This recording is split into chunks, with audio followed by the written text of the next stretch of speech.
Paul et Silas arrivent dans la ville de Philippe. Et alors qu'ils font l'œuvre de Dieu, ils vont finir en prison et subir un traitement rugueux. Tout ça parce qu'ils annoncent l'évangile. Alors la réaction normale aurait été d'en vouloir à Dieu de les avoir laissés dans cette situation, alors qu'ils faisaient l'œuvre du Seigneur. Mais au lieu de se lamenter, Paul et Silas vont chanter des cantiques. Au lieu de se morfondre, ils vont au contraire se fortifier. Et chose étonnante qui mérite d'être soulignée, c'est que tous les prisonniers les écoutaient. Alors tout à coup, les fondements de la prison vont être ébranlés au point que tous les captifs vont se retrouver libres. À cette époque, celui qui avait la responsabilité des prisonniers devait souvent le payer de sa vie si les détenus s'échappaient.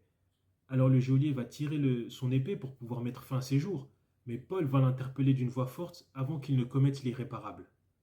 Chose étonnante, bien que toutes les portes de la prison étaient ouvertes, aucun des prisonniers ne s'est échappé.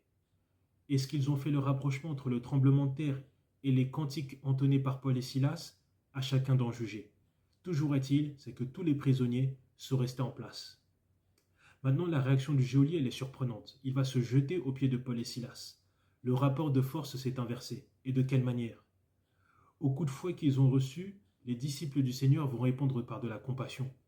Ils ont littéralement sauvé la vie de ce geôlier.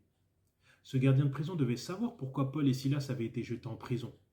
Mais il a pris conscience de la nécessité du salut. Parce qu'il va poser cette question. Que dois-je faire pour être sauvé? La question qui a été posée, tout comme la réponse qui sera apportée, sont toujours valables aujourd'hui. Que dois-je faire pour être sauvé? Crois au Seigneur Jésus et tu seras sauvé, et toi et ta famille. Là où les pratiques de l'époque apportaient la mort, le geôlier allait mettre fin à ses jours, l'évangile a apporté la vie. Voilà pourquoi l'évangile est une bonne nouvelle. Ce geôlier qui a frôlé la mort est maintenant en passe de vivre une nouvelle vie. Par le comportement qu'ils ont eu, par le message qu'ils ont annoncé, les disciples du Seigneur ont apporté la vie là où il y avait la mort. Cet homme allait mourir sans connaître le Seigneur Jésus, mais Dieu en a voulu autrement. Et cette grâce, elle est encore valable pour nous aujourd'hui.